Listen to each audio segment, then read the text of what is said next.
And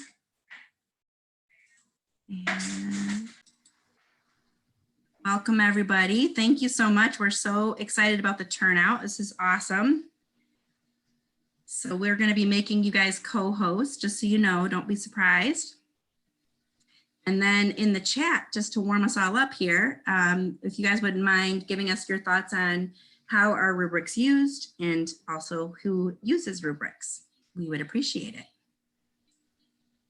And then we'll start promptly at 10. Thanks for being here.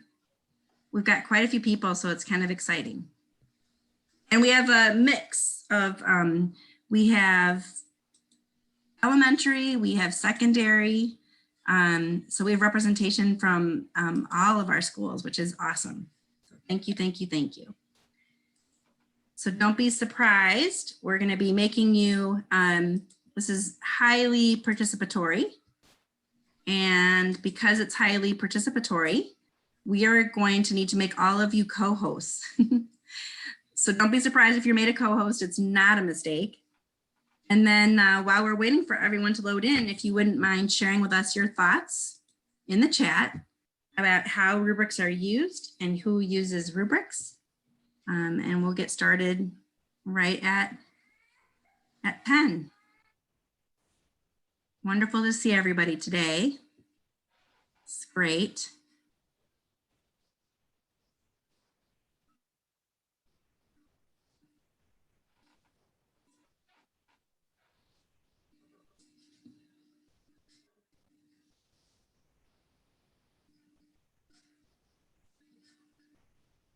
Morning, good morning. Good morning, everybody. It's not a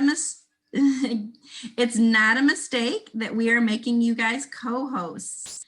We are planning a highly participatory hour.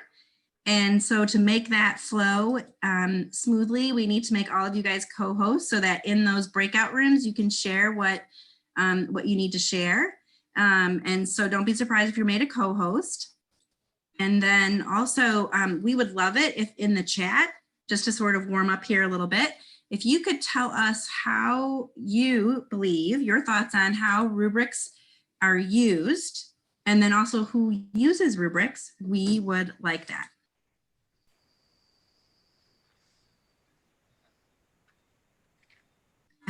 I don't know if I accidentally, I think I just did something bad. Oh no, she's here. Okay, I thought I kicked someone out by accident. I didn't. Okay. Oh boy. All right, so 2 more minutes. So in that chat to warm up, how are rubrics used and who uses rubrics? We would love your thoughts on that.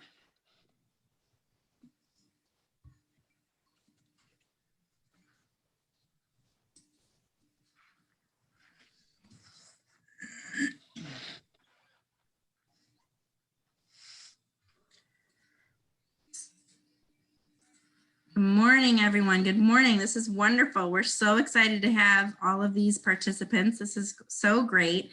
If you weren't in earlier, what's especially exciting about this morning is that we have representation from all of our levels of leadership in the district in our buildings. And so that's really exciting, I think. We're so grateful you guys are all here. We hope that this hour is useful for all of you.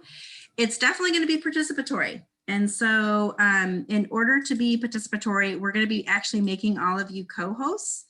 And so don't be surprised. It's not a mistake. We really are making you all co-hosts, provided Zoom keeps letting us do that. I think they will. And as a warm up, we would really like it if you guys could put your thoughts in the chat about how rubrics are used. So your thoughts on how are rubrics used and who uses rubrics. Right at 10, I think we're pretty close to everybody being here. I don't see a lot of chats. So are you guys responding with our question here? All right. So it's 10. We're going to go ahead and get started. We're so excited to have everybody here today. I'm going to ask my staff to unmute and introduce themselves so you guys know who we are in the science department. And while you guys are doing that, I'll continue to admit people. I am Frankie Valencia, and I am a secondary science instructional coach. I've been teaching middle school science in the district for the past 30 years, and this is my second year in this position. I'm Vince Fosco. I'm the elementary instructional coach. This will be my 4th year in this position, 46.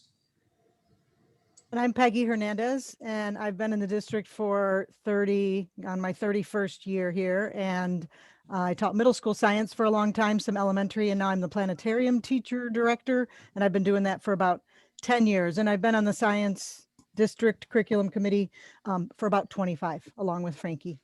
Good morning, everyone. My name is Sarah Rodriguez Horn. I'm the K-12 secretary, and I've been with the district for over 15 years.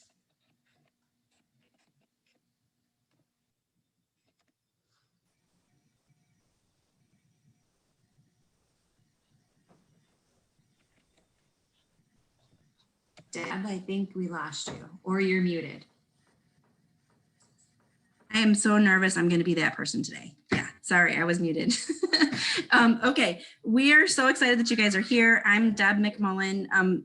Some people probably know me as Deb Perryman. So you don't have a new science coordinator. I'm the same person, just a different last name. And this is my 4th year in this role. Prior to that, I was at Elgin High School for a couple of decades. And so we put together this presentation for you guys. It's an hour. It's pretty action-packed. And so in order for you guys to participate, we're madly trying to make all of you co-hosts. And so that's not a mistake. We want you to be able to screen share and do some other features. So we're going to do a 4-part series for you guys. And each day, we're going to give you a different piece of standard-based learning and assessment, next generation science standards. We're going to give you some tools and ways to support your teens, but also tell you how we can support you in supporting them as well. So today's focus is going to be the rubric and what do we mean when we say 3-dimensional? Because we kind of, as science people, we just throw that out there. And so we want to make sure you know what that means. We're going to put in the chat this slide deck so that you guys all have access to it. And part of the reason is there's some resources in here. We want you to be able to use these. If you wanted to do these activities that we're doing today with your staff, we want you to have everything you need to be able to do this and lead this with your staff. One of the items that we have on there at the bottom is a Jamboard, which is we're using it for a parking lot. And sorry, I'm unable to click it because I have so many things popping up on my screen right now. So at any rate, if you scream on that Jamboard, I think, being in meetings with everybody, I think most admin teams know how to use the Jamboard, but basically when you go to this parking lot, it'll take you to the Jamboard. The only thing we ask is that if it's something you can put any questions or concerns you have on there. If it's something you need us to solve for you though, would you please add your email to it? And then that way we know who we need to go to help. So keep that Jamboard in mind and use it throughout the session. Awesome. All right. Here's our goals. We're going to try and get this done in an hour. We're going to engage you in conversations around rubrics and using those rubrics to determine grades specific to science. We're going to show you or talk to you about how those get loaded and pushed into IC, and also know that we can help your staff if they're struggling with that. During the session, we're going to mainly focus on a rubric, and we're going to, by the end of this, our goal is that everybody understands what science means when we say science is taught in 3 dimensions. And then we're also going to give you guys some tools and access to tools that will help you with resources with aligning, making sure that what your teachers are doing is aligned. Today, it's going to be a tool called an evidence statement. And some of you are very familiar with those. And for some of you, that might be new. All right. So in the chat, if you weren't here a little bit early, in the chat, we really want to know your thoughts on how rubrics are used and also who uses rubrics. And so if my team then, what are you guys seeing? What are we saying? How are rubrics used and who uses them? Andrea said that everybody uses rubrics. It helps to guide the learning experience for the student and useful way for teachers to check that he or she is addressing all the essential elements. Yep, and Amy said similar, used to communicate expectations for both teachers and students. Awesome. Excellent. Rubrics are a great way to show parents why their child received their grade.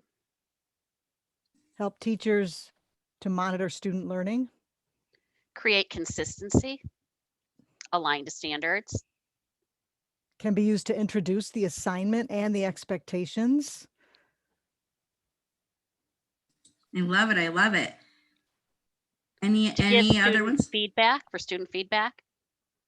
Yes. Student feedback is huge. Anybody? Go ahead, Peggy. And should be communicated before the lesson. Very. Interesting. You guys know a lot about rubrics. Anybody mentioning to use them for planning yet? Anybody talking about that we use a rubric for planning?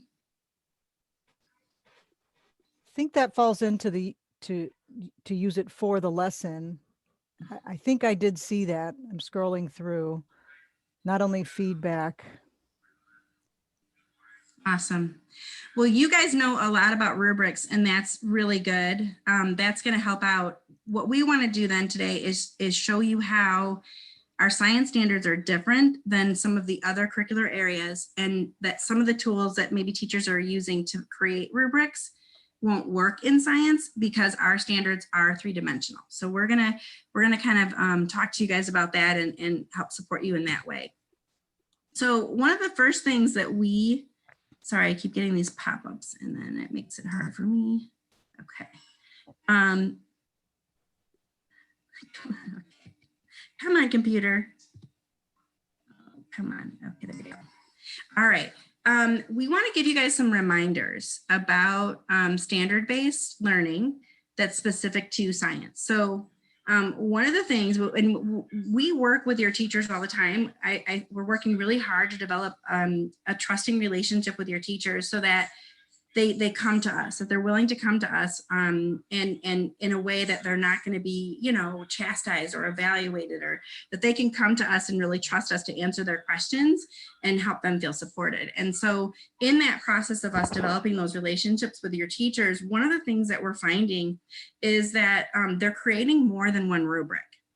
And so we have some teachers that are overworking themselves because in a unit, they've got a unit plan, they have a different rubric for every single activity that they're doing. And so one of the first things we'd like to ask you guys to support your teachers in is having one rubric and one assessment. And that one rubric and one assessment is what they do their planning from, and that they use that rubric the entire time throughout that process. We want to make sure that they're focusing on that in their planning, and we also want to make sure that that this is created before they do their planning. So another thing we're noticing, and hey, let's just be frank, everyone is in survival mode right now. Our teachers are exhausted. They're in survival mode. We know it. But if we can help them to make this assessment and rubric first and do all of their planning from that, I think we can get them a little bit of relief, because one of the things we're noticing is that we're not necessarily planning. We're what am I going to do tomorrow? What am I going to do tomorrow? And we get it. We totally get it. But if we can support our teachers in making that shift, I think we can help alleviate a lot of stress for them. So that would be a piece of help that we can help you with, and we'd love to support your teachers in. So then another reminder that we wanted to give you guys is that feedback, as someone said, it needs to center on that rubric so that so kids can cognitively know where they are on the rubric and where they have to get. And a grade, a summative grade, needs to be determined from the entire rubric. So we shouldn't have any summatives for a level 1 or a level 2 only. Those can be formatives, but they should not be summatives. A summative, any summative that's going in toward a grade, it needs to, in science, it needs to center on the 3 dimensions on the standard, and on the entire rubric. There's some leeway in that, and we'll throughout these 3 days or these 3 times together, we'll kind of talk about that. But that's what we want. First grade through 12th grade, including honors, AP, and at middle school, in case you didn't know, PLTW and middle school is under our department as well. The PLTW at high school isn't, but the PLTW at middle school is under science. Kindergarten is different, right? Because kindergarten has a different test. So some of these things may not apply to kindergarten in that way because they use something different as their assessment. But we really need teachers to understand that when we're doing a summative, it's on the entire rubric and not just a level 1 or level 2 item. Formatively, we're cool with that, but not summatively. All right. One of the things that we like to do to support teachers is we use this protocol so that we have positive intent around the items that we're seeing from them. So we're going to show you some rubrics and we're going to practice the protocol. We want you to state something in the chat, or you can unmute yourself, that you like about the rubric. And then we're going to do a second one where we're going to state a question you have about the rubric. And then we're going to do another one where we would like you to make a suggestion about the rubric. So we're going to practice this first. And by the way, we want you to know that these are rubrics that we've experienced from teachers. So these are, we're going to look at 2, and these are rubrics we've gotten from U46 teachers. All right, so I'll give you a second to look at this rubric. And in the chat, or by unmuting yourself, could you tell us what you like about this rubric? What are some things you like about the rubric?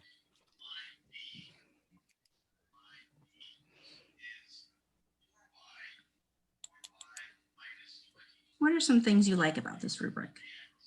Don't be shy. It's not fun unless you participate. You can unmute and say it because there's not a lot of answers flying in. Looks like having the 4 levels is about the best thing to like about this. Not Oh, much. okay. There's 5 categories, levels 0 to 4. It's not specific. It's a little scary looking. Oh, wait. We're a positive intent. We're a positive intent, right? Because It's basic. It's basic, so it's clear and easy to understand. There we go. I love that. That's the plus. There's That is the criteria plus. in every level. There's There's criteria in every level. I love it. Yes. It has incremental numbers. So we can work, right? We can work with this. We can help a teacher with this. All right.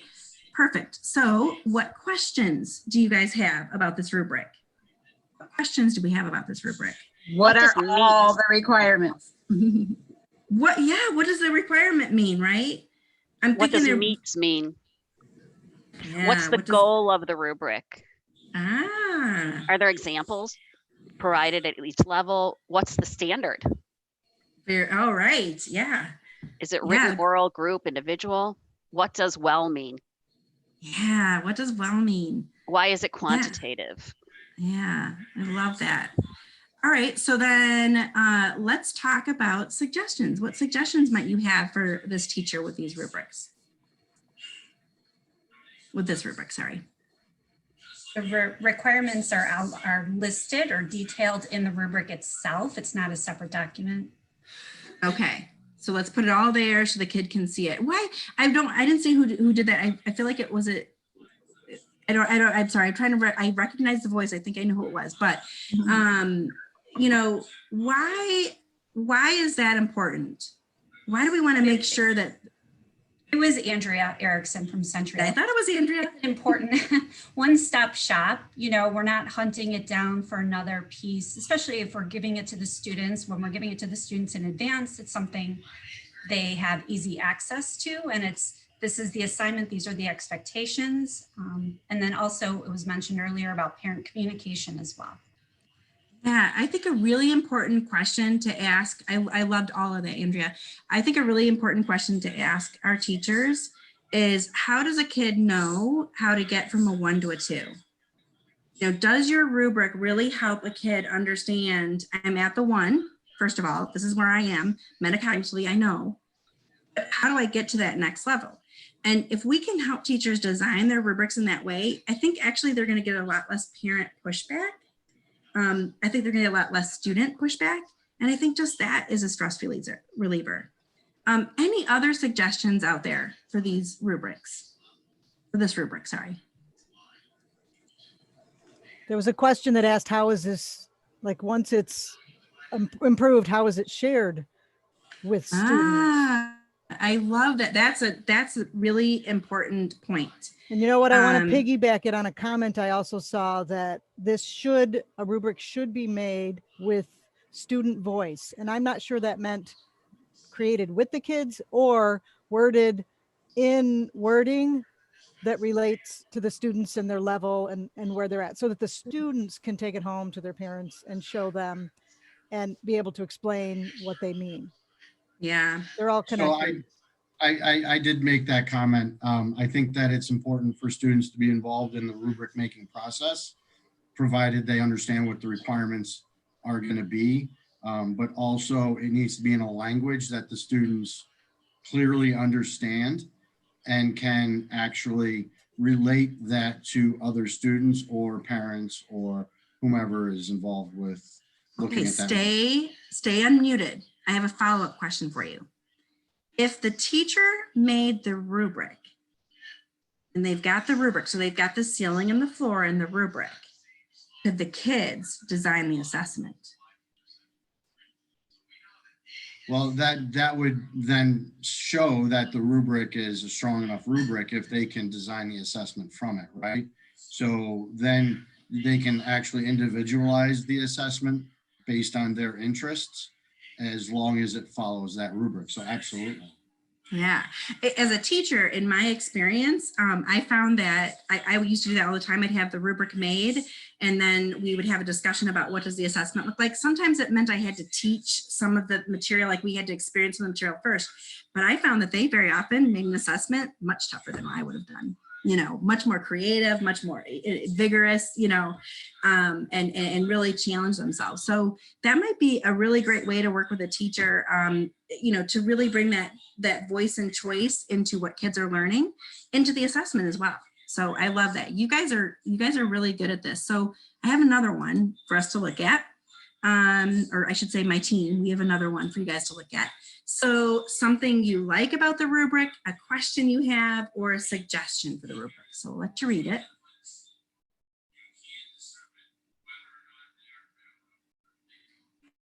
Everyone ready?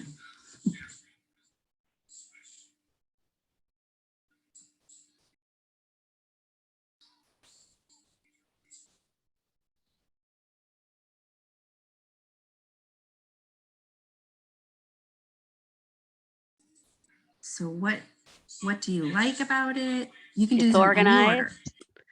Specific details for expectation. You can clearly see the progression. This one's a little more detailed.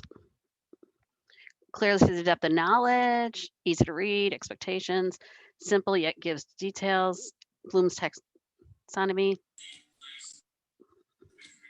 Will There's a somebody progression. remind me, if I don't talk about it, will somebody remind me the depth of knowledge comment? I want to come back to that, but I want to wait a little bit. But that's a very key point. A suggestion, some details. I lost it. Hold on, it went up. Detail what some of the ratings mean.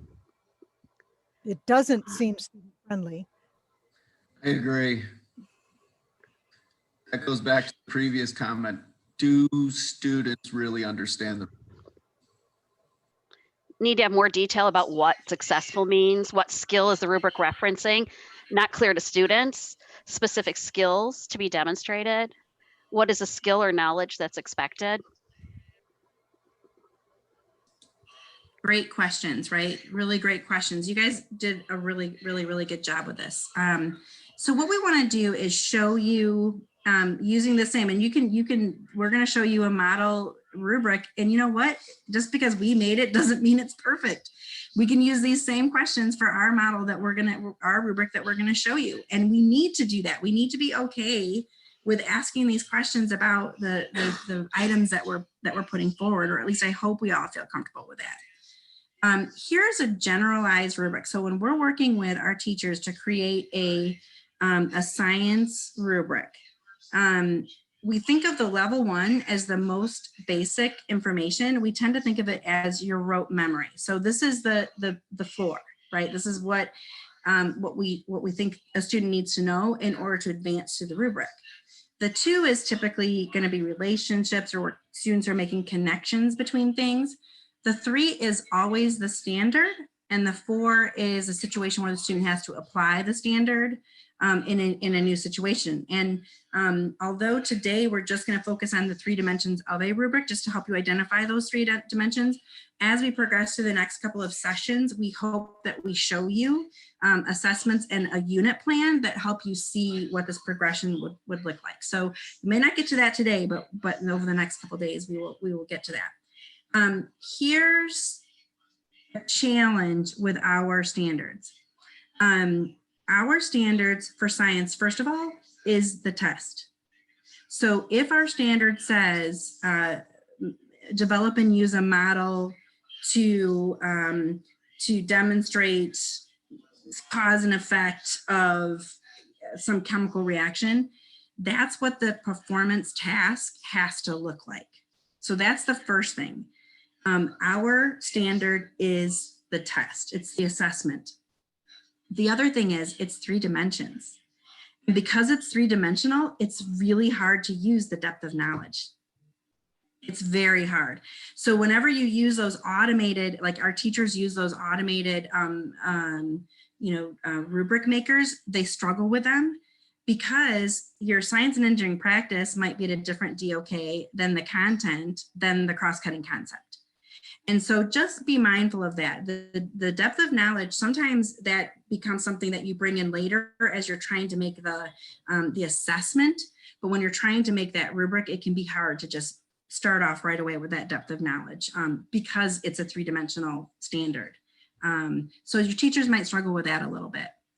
Anything else, team, we wanted to say about this particular one, about the generalized one? I feel like this is a Frankie, generalized one that we use for planning. It's not a rubric that we would give students or that we would actually use. So we would look at this and we would take out so we look at our standard that we are trying to teach and assess. And as we are creating our rubric, we would look, okay, what is the most basic information, rote memory that the students need in this standard? And that's what we would include in their 1. What are the connections that they're making? That's what we put in the 2. We take our standard, put it in the 3, and then from there we would develop our 4. Another good way to think of the 1 and the 2, you guys, is a building block. So lots of people ask us at the science department to make a rubric and hand it out. And people get frustrated with me because I'm really holding strong on not doing that. But here's why. The 3 is the standard. That is what we have to get our students to. The 1 and the 2 are the stepping stones. Those are the building blocks. And as a classroom teacher, I used NGSS in 2012. My team was one of the teams across the country that was that started working with the standards as a pilot. When we were making these, what we realized is that at Elgin High School, a 1 or a 2 to get our kids to the 3 might be different than one of our other schools or with one of the other schools that we were working with across the country. We found that their 1 and 2 stepping stones, they might be different. What's not different is the standard. And what we now have to help us make sure that we're hitting that standard is something called an evidence statement that we're going to show you today. And you can use those evidence statements to help you with the level 1 and level 2. So NGSS itself, NSTA, they want our teachers grappling with these. They really are asking people in my role to not hand out rubrics. We can give draft ones. We can support them in writing them, but to say this is the rubric we want you to use, they really don't want us doing that based on all the research they use to put together the standards. And I know that doesn't sit well with a lot of folks, but we're trying to hold true to that process. All right. Deb? Yes. A quick thought.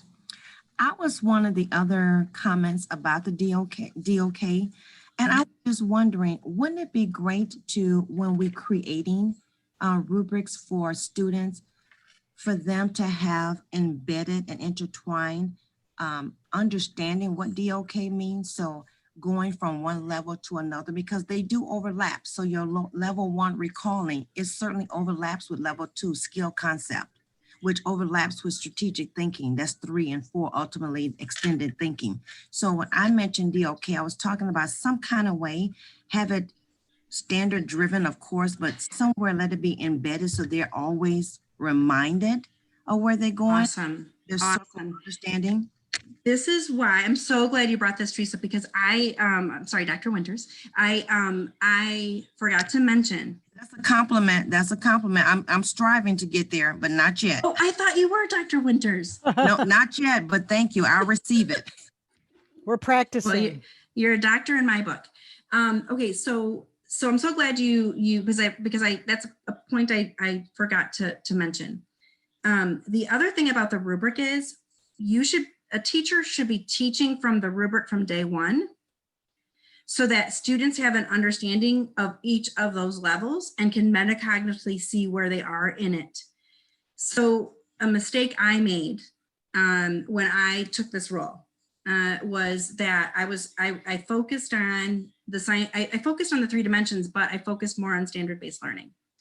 And when I did that, I gave this idea that, you know, you plan the 1 and you do 1 activities, then you do 2 activities, and what happened is we have teachers now that don't let kids move past a 1 or a 2, right? Because they can't memorize the 10 terms or whatever it is.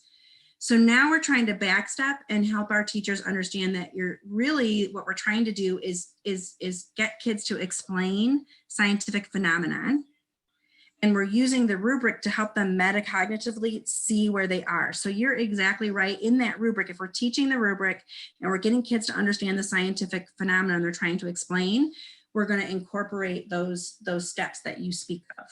And so that's where we are now. I'm trying to fix that misstep on my part. Yeah. And having that robust rubric before you start this standard is something that it's what you're touching upon. Like if that rubric is up on the board, if that rubric is behind the teacher when she's doing the synchronous time, like every day, like, well, what are we trying to figure out? We're trying to figure out why water freezes when this happens. Remember, here it is on the rubric. And the kids know then constantly what they're working towards. And if there's a day where they're doing something that doesn't match with that rubric that they pulled up the other day, I wonder why you're doing it. Like we're so short on time with this remote stuff. Why are you doing that? It's a really, might be a really cool lesson and like great, but if you can't connect it to that robust rubric that has all the levels, the DOKs, and that has those verbs in there, Kyle, I saw your comment, like those verbs, those science and engineering practices at each level, then if you can't make it to fit what's in the rubric, like maybe it just doesn't fit. And that's hard. Yeah. Going back to Deb's comment too about teachers teaching the 1 first and then before they allow kids to move on to the 2. 1 is usually that basic information, including vocabulary. And sometimes students need more experience and they need to investigate and they need to engage in activities before they can develop the vocabulary. If you tell them that, this right here is a solution, they might not know at the beginning, okay, they can't give you a definition for a solution, but after you are involved in the teaching of it, you let them experiment and explore, they can then make a connection between the definition of solution and what they've experienced. So if you don't give them the opportunity to move on to the level 2 and 3 prior to learning all of the definitions, then you're hurting them. Phil Church, I'm sorry to do this to you, but I'm not sorry. I saw him on the call. I think he's on the call somewhere. I think he's here. So let me just say that the rubric and the assessment is a little like the chicken and the egg. So working closely with Phil Church, before becoming an administrator, he was a teacher. I always admired all of his work that he did. So Phil is one of those people that I think like to make the assessment, or at least think about the assessment before he made the rubric. And I just want to say that that's totally okay. You can do that. And I don't know, Phil, if you want to speak to that, because I'm a person, I have to make I'm so concrete, sequential. I have to make the rubric before I can do the assessment. But he's one of those people that is a global thinker, and he could think of the assessment before. Vince does it too. Frankie does it. I'm just not one of those people. But I don't know if you want to say anything to that, Phil, or you're cool, or don't want to say anything. Yeah, thanks for the accolades, Deb. Sorry, I'm mobile today. Okay. But yes, there's a couple ways to look at when you're conceptualizing 3D science assessments. And ultimately, the goal is that whether you're creating a rubric first and you're kind of outlining step 1, level 1, all the way through level 4, or you have this larger scale project as you look at the standards in mind. The underlining goal is that you're paying attention to the standards and how they're going to fit and how you're going to keep building on them into kind of a more phenomenon-based instruction. Yes, awesome. Thank you. Said that so well. All right, I want you guys to use your reaction. Oh yeah, go ahead. Noe has a question in there. Given go the ahead. language demands, can we discuss the intersection between science practices and language learning? Yes. Okay. So Noe, that is just such a great question. Actually, I don't know if everybody knows this, but Noe's a scientist too.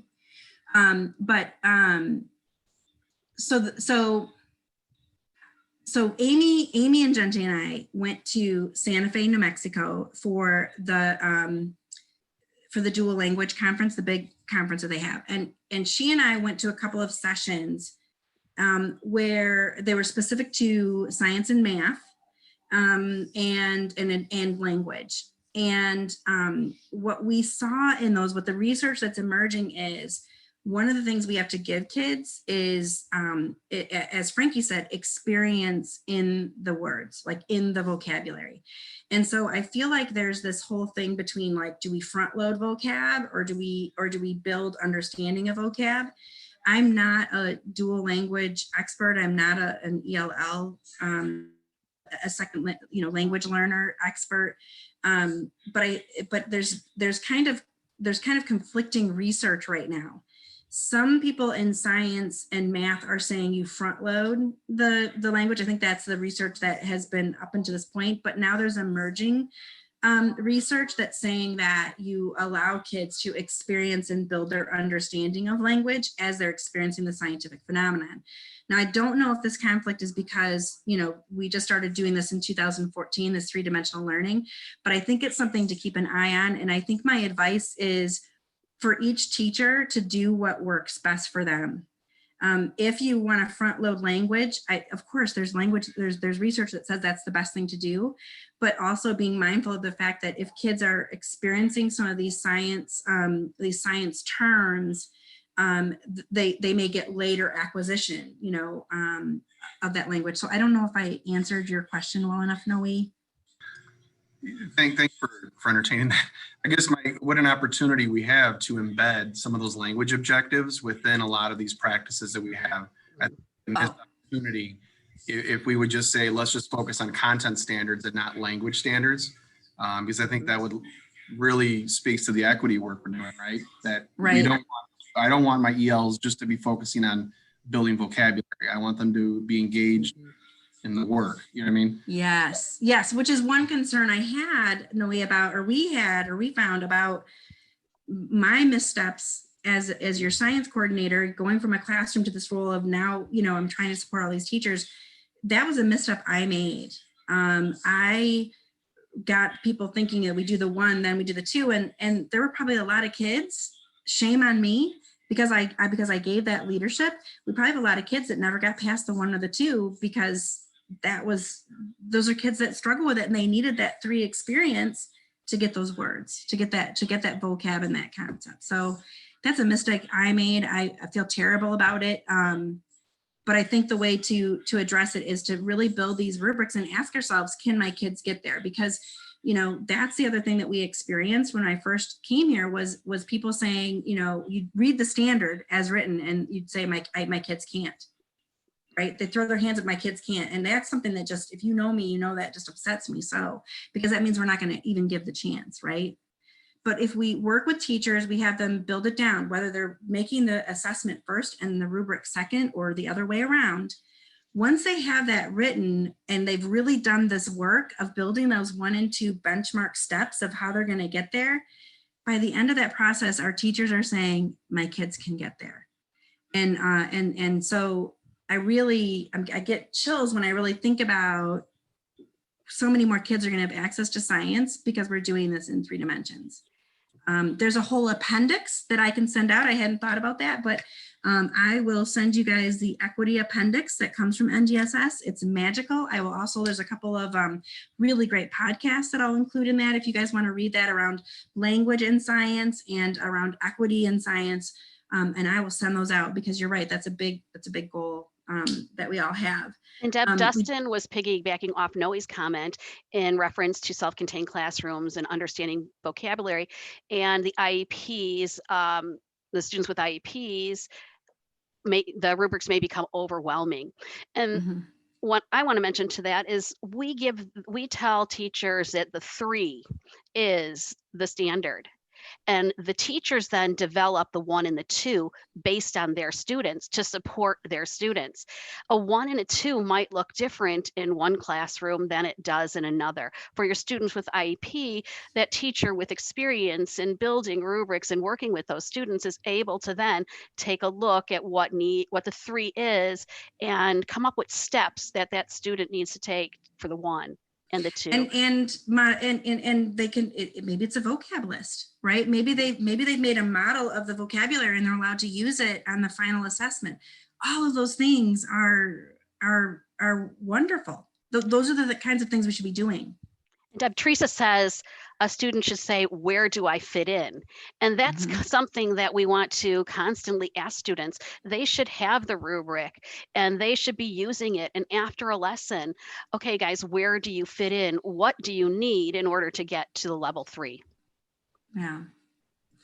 You guys are just awesome. I'm very excited about the next 3 sessions. This is going to be really fun.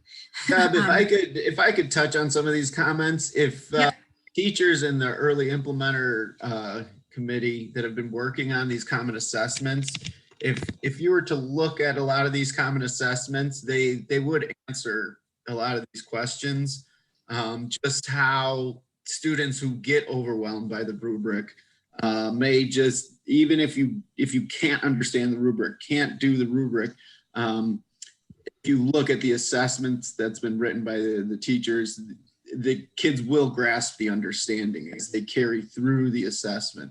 So I think they've done an amazing job, and these are living documents. So like we're constantly improving them, but it answers a lot of the questions.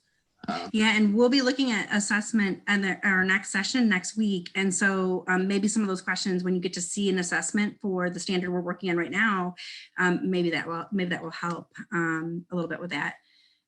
I do have a question because I know I get the question. Our staff gets this question all the time in remote learning. Are you guys, and use your reaction button with the thumbs up or whatever. How many of you have gotten a call or an email from a parent concerned that your kids are not doing science? Anybody getting that? I know we are in the science department. Any thumbs up there? Maybe not. Maybe you guys aren't getting that. No? Oh, well, that's awesome. We're the only ones getting it. That's cool. But here's the answer to that if you get it. If our teachers are teaching in 3 dimensions, their kids are being exposed to science every time we teach it. And here's why. When we look at these standards, so here is the 1 dimension, the science and engineering practices. Planning and carrying out an investigation is what we would have normally called the scientific method, or used to call the scientific method. No, it is only 1 of 8 practices. So every time our kids are engaging in a 3D lesson from NGSS in their competencies of honors or AP classes, they are experiencing one of these science and engineering practices, or that is our goal. That's what we want teachers to be able to do. We also are having kids experience patterns. And so, I'm sorry, cross-cutting concepts, which means that a scientist uses these as well to answer questions, right? I'm looking at Noe right now. He came up, he used to be a hydrologist. I imagine in your time, you looked at some patterns and determined some cause and effect in your work as a hydrologist. Yes, he's shaking his head, yes, if you can't see him.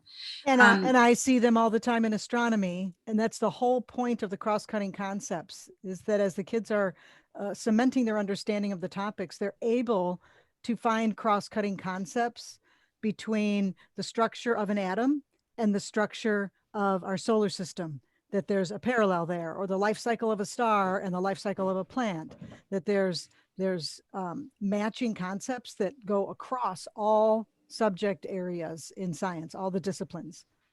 And we have 7 of those that are identified. And quite honestly, cross-cutting concepts is probably the hardest one for us to keep our mind on, and also our teachers. So we're trying to develop some ways to really support teachers with those cross-cutting concepts. And then the last one is the disciplinary core ideas. This is your content. And of course, as a science teacher for a long time, I lived in content. And every once in a while I did a science and engineering practice. Now we want kids to be experiencing science, especially if they're going to turn in evidence of mastery in all 3 dimensions. And so that's what we're going to continue to talk about. So we have an activity for you guys to do. This is why you're able to screen share. So we have this denoted for 10 minutes, but you guys are such great questions. I don't know that we're going to get 10 minutes to do it, but you have this PowerPoint. So you're going to click the activity. And what you're going to do is read the standard. This is a standard we're going to work on over the next 3 weeks. It's a first grade life science standard. Read text and use media to determine patterns in the behavior of parents and offspring that help offspring survive. So then you're going to be given, this is the rubric that we used, and you're going to color code the rubric. So when you click this, it's going to force you to make a copy. Maybe. Okay.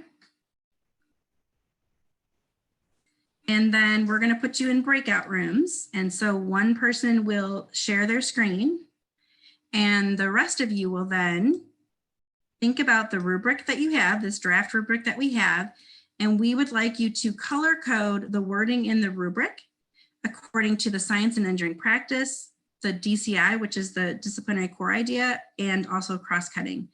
To help you, you have this thing called an evidence statement. So this is the first tool we're going to introduce you to help you support teachers in what they're supposed to be teaching.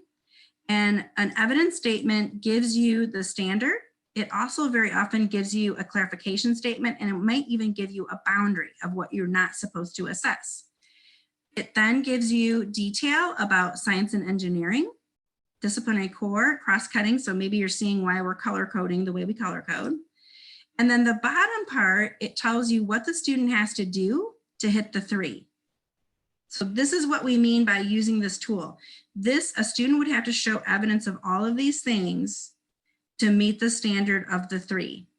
And then also built within this, your teachers can pull items out to help guide their 1 and their 2 on their rubric. So I'm hoping everybody understands the assignment. So we're gonna put you in a breakout room.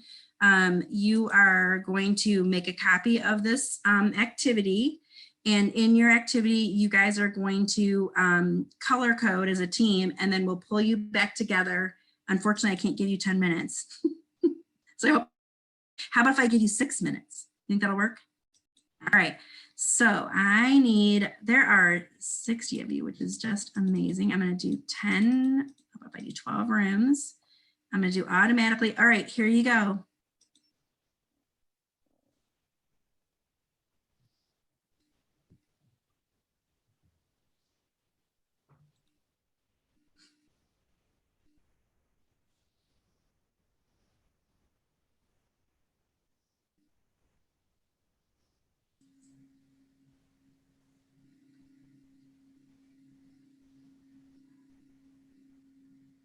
I finally did breakout rooms right.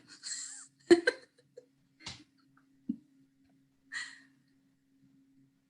cool how that works. I know. Do you guys, For this, that they have to copy? Is it in the chat? yeah, oh, do you want to put it in the chat too? That's a good idea. I don't know, where is it? I'm It's sorry. on the PowerPoint. Oh, okay. But Yeah. we can put it in the chat in case I need it. Do you I guys want to know. go in? Should we go in any of the rooms? Oh, we can't hear you.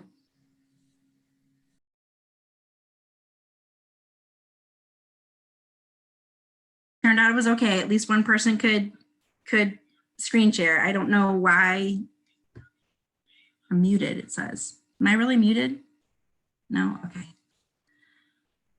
Well, welcome back, you guys. We'll let everybody come back. We only have a, boy, time flies. You guys did such a good job. There were such great questions. That was really great. I'm gonna screen share while we're letting everybody come back. We're all finishing up. And my first wonder is, how did that go? I mean, we popped in and we listened to some conversations, but how did that go for people? Was it easy? Was it hard? More practice? What are your thoughts on what you guys just did? I feel like I really needed some time to look over everything since I haven't been exposed to it too much, and to really try to get an understanding of what each component or each part means. Yeah, thank you. Agreed. So, and we find in our work that that's exactly what we need. And our teachers need time, and sometimes they need some guidance. Like they need us here. Like when I came in, I just would give you guys a little clue, and then you were able to fix what you're thinking. And so we're going to show you at the end a way that we have our staff has set something up to help support your staff in this. But please don't forget, we can work with PLC groups. You can set us up. I mean, we have 5 amazing people on our staff, and all of us are willing to come help your staff because you're exactly right. What do these things mean? We can help facilitate those conversations, and we can help your staff not feel frustrated, because I would imagine some of you felt a little frustrated trying to do that so fast. And so our goal is to reduce stress and help people with that. So here's what our team thought, those were. So, if you had different ones, it's okay, right? But my next question, because we only have a little bit of time here, is what do we mean in science when our science educators, when our team is coming in, what is meant by 1D, 2D, and 3D? And so let's just clarify that in the chat. Could you guys put the levels of the rubric that are 3-dimensional? So looking at what we did in the chat,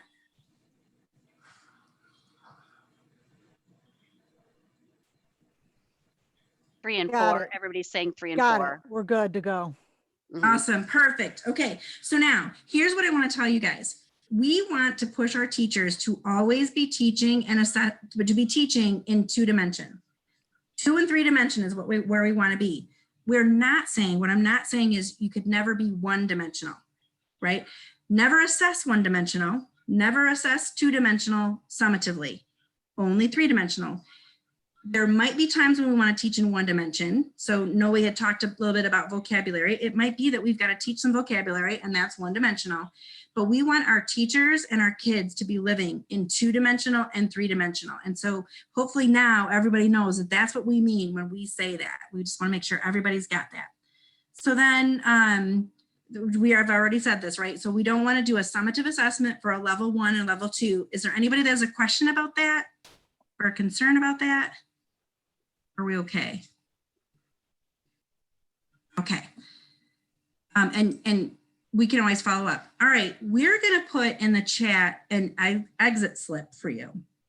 We would appreciate you filling this Google form out at some time. Doesn't have to be right now, but this will help us make sure that what we're designing, that you guys are getting those pieces as we move along, so that in case we have to make some adjustments. Could you guys also add your first name and last name in the chat, because I screwed up and I didn't get this into catalog fast enough.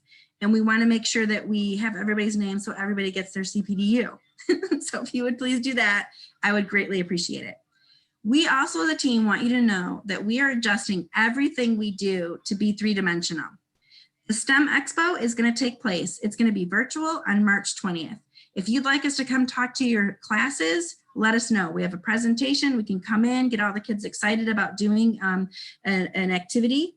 And we have different supports for that virtual STEM Expo March 20th.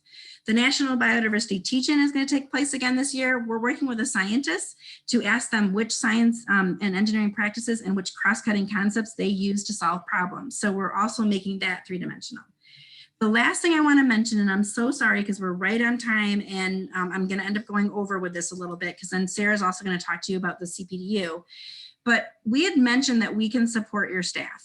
And so we've decided, because of COVID and the pressures of the curriculum and the worries about the curriculum, we've decided to redo our virtual meetups. So if you didn't know, we did virtual meetups. We do virtual meetups for each grade level. We're going to organize it so that on the December 14th for elementary, and so you've got this document as well, 14th for elementary, 15th for middle school, 16th for secondary. We're going to work with any teams that show up there to help them identify which standards, third quarter, so we'll have all the priority standards there, which standards they want to work on. We'll help them create a timeline, and then we'll meet with them every 2 weeks. So the schedule's there every 2 weeks to check in on them and to continue helping them with their progression through developing a rubric, assessment, and then a unit plan. So everything we're going to work on with the next 2 days, where our staff is going to be there to help support them. And that starts that's not next week, the week after, 14, 15, 16. So feel free to share this with your staff. We'd love to have them involved. Yeah, and this addresses Karen Lopez's comment that you're planning for second semester. This is exactly what we're doing, is planning to make these rubrics for second semester now, so they're ready to go instead of scrambling for activities. Yep, because we've heard it loud and clear, and we want to make sure we're really helping everyone. Sarah, do you, yes. Share this document in the I'll put it in the Sure. chat. Yeah. Okay. Shared it. Sarah, do you want to explain the, what are the Evaluation. Thank you. So it looks like we do have 3 forms. We have an exit slip, and that's basically just to see where you're at. Then we have 2 evaluation forms that everybody should know about, the ISBE evaluation form and the Foursquare evaluation form. Once you fill out the ISBE, once you hit submit, it links, there'll be a hyperlink to the Foursquare. Once you fill out the Foursquare, once you hit submit, you'll see the link to your CPDU. Deb and I will also get everybody's names, and we'll resend it out in case I noticed somebody had to leave at 11. So we'll resend it out in case you missed it in the chat. I'll put it in there again. So just know that there are 3 forms. There's an exit slip to see where you're at from today's experience. Then there are 2 evaluation forms. And we submitted everything to get it into Canvas. So as soon also as it's uploaded into Canvas, I'll send that out to everybody so that you can load in Canvas, and then we won't have this issue. And thanks for your patience. And it's just with too many pieces, and I didn't get it done in time. Totally my fault. I hope that was good. And I hope you guys come back the next couple weeks. So next week, we're going to show you an assessment. And then the week after that, we have a mystery for you to solve. You're going to have to figure out which activity doesn't match. Okay. Thank you, guys. Yep, people can stay on. We can stay on, or you can go, whichever one you need to do. Thank you. You're welcome. It was great to see everybody. Thanks for coming. Don't be afraid to give us true reflective feedback, because we just want to get better. You're welcome. Thank you for coming.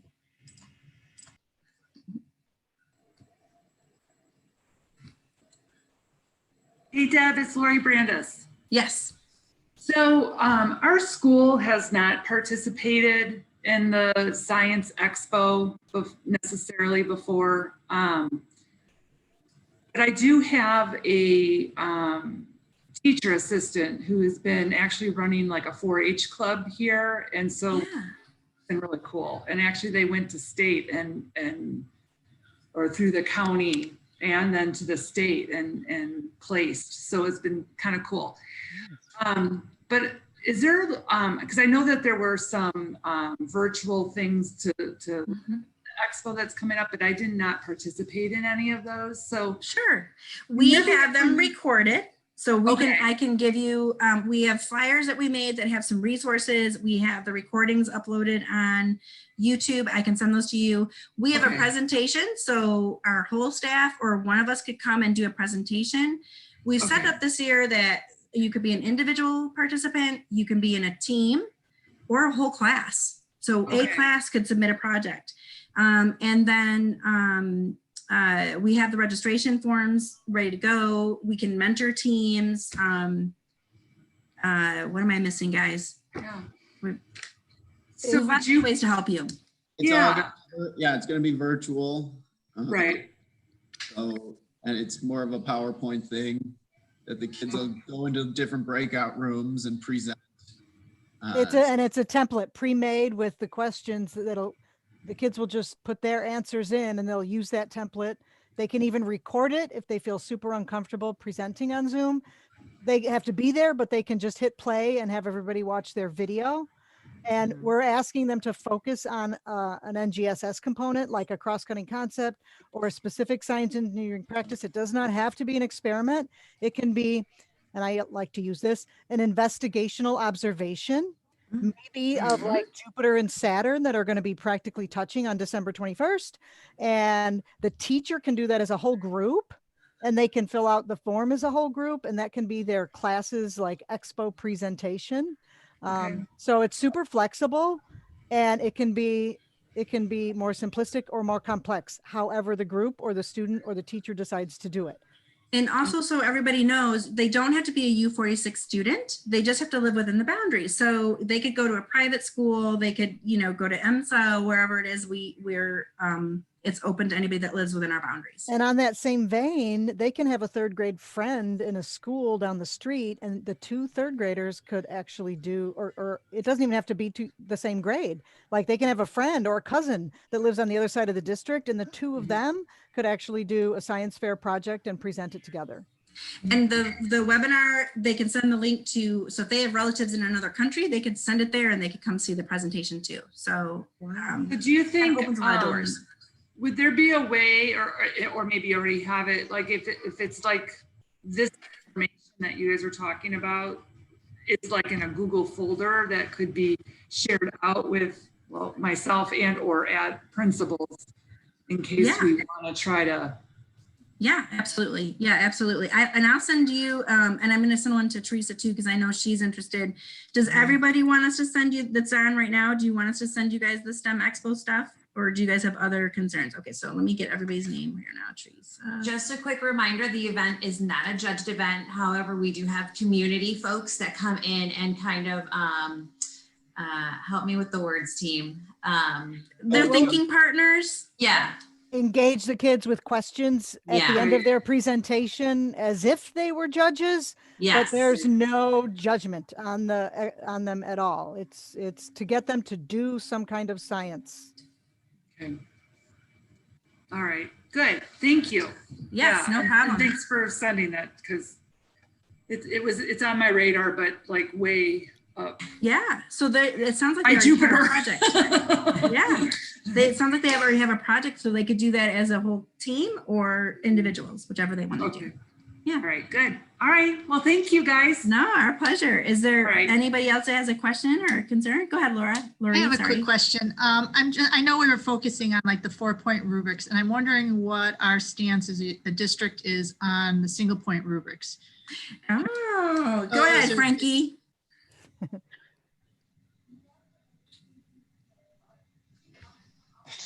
So with the we have been using single point rubrics. We actually are encouraging teachers to use single point rubrics, especially in the planning process. We need a 4-point rubric in order to assess the student for grading purposes, but we encourage teachers to use a single point rubric for 2 reasons. One, it can be used as a planning, and then the other reason is the students can be given a single point rubric, and then teachers can make comments on one side of the things that students are lacking, and on the other side, teachers can make comments about the things where they are excelling. So a single point rubric is a good communication tool for teacher student or teacher student parents. If you Right. come back, you'll get to see how we use those, how we use in the planning, and then on that third day, it's a single point rubric that you have to use to figure out which assignment doesn't belong. Right. Okay, perfect. So I'm really glad to hear that, because I've looked on the websites, U46, and I don't see anything on them unless I'm not looking in the wrong spot. But I think they're so great because we kind of put students in a box when we give them that 4 points. You just need to these bullet points and you'll get a 3, or a student that doesn't feel he's a good student. Well, I'm only going to shoot for the 2s, Right. Yep. We limit them in what they can do, and we can be so surprised in what they'd show us if we don't give them bullet points. So Right. I'm glad to hear that. I like that perspective. So giving them the single point rubric, the 3 makes everyone shoot for the 3. And It then gets rid of the whole they might even phenomenon issue, realize yeah. like, holy Right. cow, I'm at a 4. Well, when teachers are putting that rubric together, we're wasting a lot of time thinking about, well, what do students need to do in order to fail, to get a 0 and a 1? And we have to do those things, So, and then when you give a student that, this is just my thoughts on it. When you give a student such a rubric so filled with verbiage, how many of them are reading it? They're just looking at this grade, and I'm going to get the. So I don't know, Lori, if you know the history of those, but the reason that people started designing those was because these standards are so robust, they didn't know how to grade them. And so they were trying to get to standard base. So really the single point rubric was designed to help people get to standard base with NGSS. Yeah. Nice. Okay. Yeah. Well, I have a quick question. First of all, I just want to say thank you, team. This was awesome. I love science. Good. I sent you an email, Deb, that says catch me when I can, or catch you when you can. Okay. I meant to say that in our staff meeting, our students, even over this platform, they're super excited about our science club. Now, our kiddos to be still excited on this platform is huge. So I want to keep it, and I want to keep that excitement and that exploration going. So I was wondering, is there any way, because I'm interested in what Lori Brandis had mentioned too, about very much interested in that, but I was wondering, can you or your team, one of your team, come to my staff meeting? I sent you the date in January. Yep. And a little snippet. I just believe if we jumpstart in January, okay, here we go. I don't want it to just be a check off list. Okay, I did that one, I did that one. No, I want my teachers to embrace science. I want them to look, science is us. And the students need to see that. So they see the hype in me, and it's real. Sure.